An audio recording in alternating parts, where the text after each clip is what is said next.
steer that engine. The Ferrari 812 Superfast. When it comes to literal names, they don't come much more literal than Superfast, do they? Ferrari has given us one for a day, so we're going to test it on the hairpins of northern Italy, and I'll run you through all of the technical updates. But before that, first thing in the morning, we are going to take it for a few laps of Ferrari's Fiorano test circuit.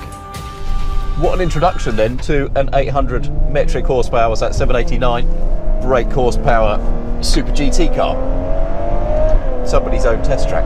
However, Ferrari will tell me, as they will tell you, that this car is much easier to drive than an F12, which it replaces, despite the extra poke. Thanks to lessons learned from the TDF, which was not an easy car to drive, but the active rear steer that it has been put on here to help. I will come on to all the technical details in a minute. Right, first impressions. Cabin architecture, not dissimilar to an F12's, updated nicely. It's got the secondary display there, which the passenger can look at. Made its debut on the GTC, looks really nice actually. Steering is quick, it is the same ratio as the F12's, but it is electric for the first time, electrically assisted. So it's still light, still very direct, very responsive, but it will do clever things. And what it does is, if the back begins to slide, it doesn't steer for you. It's electric, it could do theoretically, but what it does do is it reduces the amount of torque you need to steer into the slide and apply opposite lock, as to encourage drivers to apply opposite lock if the rear steps out, and to bring the limits that much closer to you.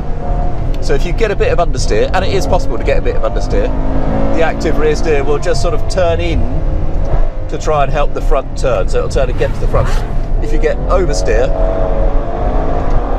they call it virtual short wheelbase, it's not really, it's kind of virtual long wheelbase.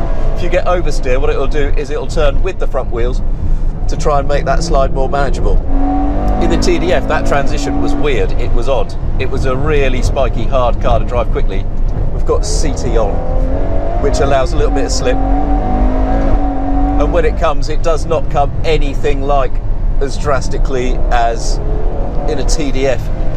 It feels immediately quite an easy car to drive. I mean, that's an absurd thing to say, isn't it? But it feels quite settled, it feels quite controlled. So it revs to nearly 9,000 now, which is a lot, isn't it, for a 6.5 litre, so it's bigger than the old 6.2.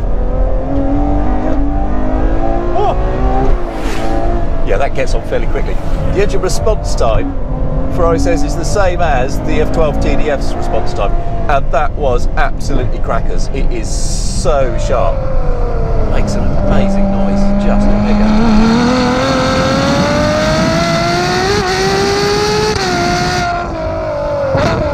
This has been mapped, it feels to me, to be a little bit more usable, a little bit more accessible, thankfully.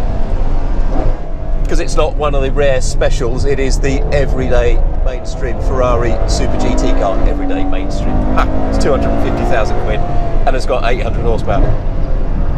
If only all cars were so everyday and mainstream. The brakes are good, carbon ceramics come as standard on all Ferraris these days, and the brake pedal feel is good. This car is good. This car is definitely easier to drive than a TDF. I mean, that's no surprise, is it? But it is also much less spiky than an F12, I think, even.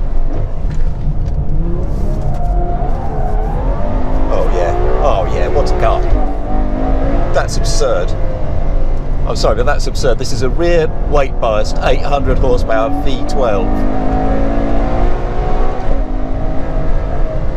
that behaves like a GT86.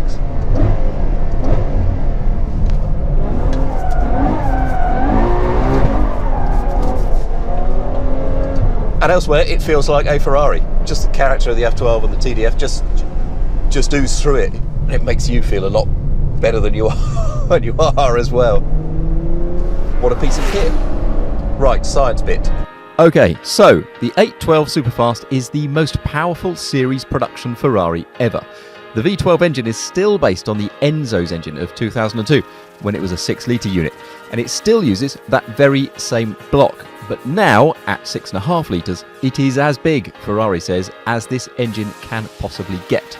There are still no turbos, just revs. It spins to 8,900 RPM, making peak power at 8,500 RPM. And if you're thinking, that sounds revvy, you're right. Peak torque, and only 530 pounds-foot of it, comes in at 7,000 RPM. That gives the following headline figures: 0 to 62 miles an hour in 2.9 seconds, 0 to 124 miles an hour, that's 200 kilometres an hour, in 7.9 seconds, and a top speed of 211 miles an hour. The car's dual-clutch gearbox is mounted at the rear, which gives the 812 a slight rearward weight bias. The chassis itself is similar to the F12's. New construction methods make it a bit more rigid, but the car's weight remains the same at a claim to 1,630 kilos at the curb, though the last time we weighed one full of fuel, an F12 was just over 1,700 kilos, so that's what you should assume here. There is actual real downforce front and rear, partly because of the shape of the car over the top, but mostly because of new underbody treatment.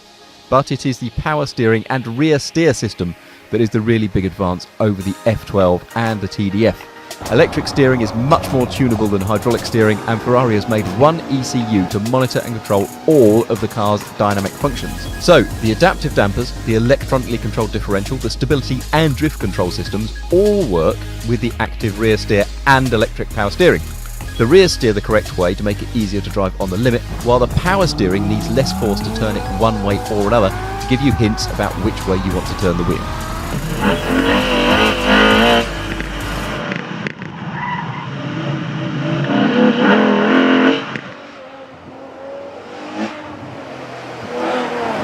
What does all of that equate to on the road?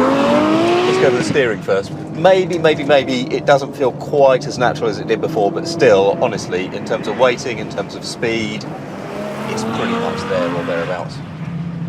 It's a lovely setup. It's 2 turns lock to lock. Sometimes it can feel a little bit quick on straighter, higher speed roads, but really when you're on switchbacks like this, oh God, listen to that. It is magnificent.